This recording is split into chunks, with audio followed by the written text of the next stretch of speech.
नमस्कार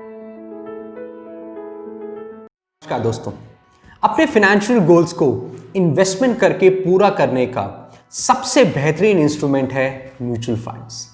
जनवरी 2013 में mutual fund industry में एक बहुत ही रेवोल्यूशनरी रूल आया, जिसके अकॉर्डिंग म्यूचुअल फंड इन्वेस्टमेंट्स के लिए दो अलग अलग प्लान्स को सेटअप किया गया।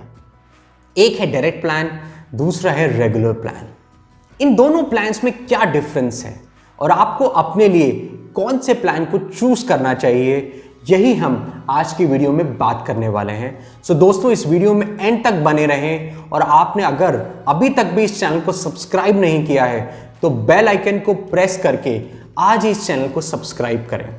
अगर आप अपने आप को लगातार अपडेट रखना चाहते हैं तो जो मैंने आपके लिए टेलीग्राम पे वेल्थ एक्सपर्ट्स के नाम से चैनल बनाया है, उसको ज़रूर से ज्वाइन करें। उसका लिंक आज की वीडियो के डिस्क्रिप्शन में मेंशन है।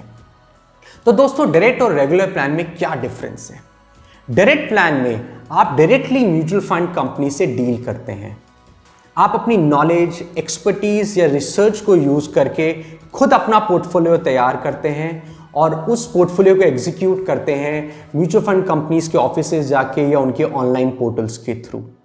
रेगुलर प्लान में एक इंटरमीडियरी इन्वॉल्व होता है। ये इंटरमीडियरी होता है म्यूचुअल फंड डिस्ट्रीब्यूटर।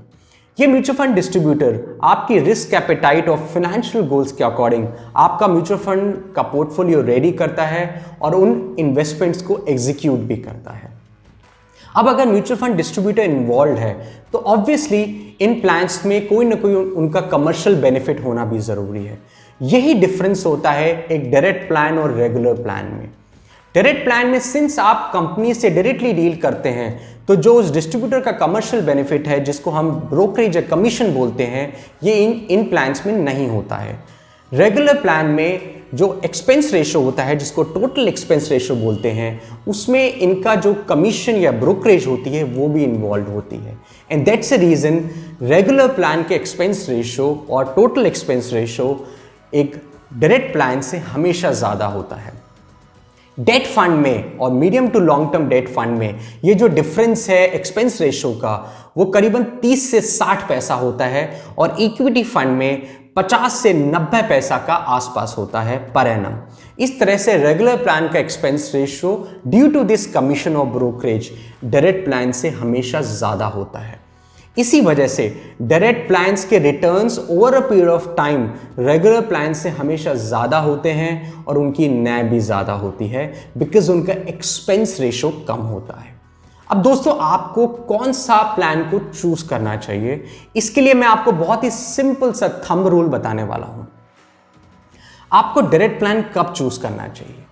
अगर आपके पास एक्सपर्टीज है, नॉलेज है, रिसर्च कैपेबिलिटी है एंड टाइम है म्यूचुअल फंड्स को एनालाइज करने का, मार्केट को देख के फॉरवर्ड लुकिंग पोर्टफोलियो तैयार करने का, तब आपको डायरेक्ट प्लान लेना चाहिए। तब आपको डायरेक्ट प्लान ज़्यादा बेनिफिशियल होगा। और इसके साथ अगर आपके पास कोई इन्वेस्टमेंट एडवाइज़र है तब भी आपको डायरेक्ट प्लान लेना चाहिए और इस केस में आपको उस इन्वेस्टमेंट एडवाइज़र को एक एडवाइजरी फीस पे करनी चाहिए। बट आपको रेगुलर प्लान कब लेना चाहिए? जब आपके पास ये इन्वेस्टमेंट को मैनेज करने की ना टाइम हो या कैपेबिलिटी या रिसर्च करने की नॉलेज ना हो, तब आपको कभी भी अपना डॉक्टर खुद नहीं बनना चाहिए।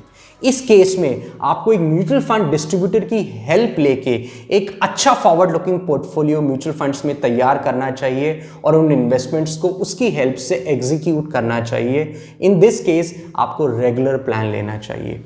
ध्यान रखें दोस्तों, कभी भी अपना डॉक्टर खुद बनने की कोशिश ना करें। तो सिंपल सा थंब रूल है कि अगर आप खुद मैनेज कर सकते हैं, खुद रिसर्च कर सकते हैं, या आपके पास अगर कोई इन्वेस्टमेंट एडवाइजर है, तब आप डायरेक्ट प्लान लें। अदरवाइज बिना कोई रिस्क लिए आप प्लीज़ रेगुलर प्लान में इन्वेस्ट करें। एक म्यूचुअल फंड डिस्ट्रीब्यूटर की हेल्प से लॉन्ग टर्म का एक अच्छा पोर्टफोलियो तैयार करें जो आपकी फाइनेंशियल गोल्स के अकॉर्डिंग पूरी तरह से आपके गोल्स को पूरा करे। क्योंकि दोस्तों, डायरेक्ट या रेगुलर प्लान में पोर्टफोलियो में कोई फर्क नहीं होता है। पोर्टफोलियो सेम रहता है, फंड मैनेजर सेम रहता है। As I said, regular plan में सिर्फ एक इंटरमीडिएरी इन्वॉल्व होता है। तो अगर आप इस थंब रूल को फॉलो करेंगे तो कभी भी कोई गलती नहीं करेंगे और सही प्लान्स को चूज करके म्यूचुअल फंड में अच्छा लॉन्ग टर्म पोर्टफोलियो तैयार करेंगे। दोस्तों, आज के वीडियो से रिलेटेड अगर आपके कोई भी डाउट्स, क्वेश्चंस या क्वेरीज हो तो कमेंट बॉक्स में जरूर से मेंशन करें। एक अच्छा लॉन्ग टर्म वेल्थ का पोर्टफोलियो क्रिएट करें और एक सक्सेसफुल इन्वेस्टिंग करें। इसी आशा के साथ ऑल द बेस्ट दोस्तों।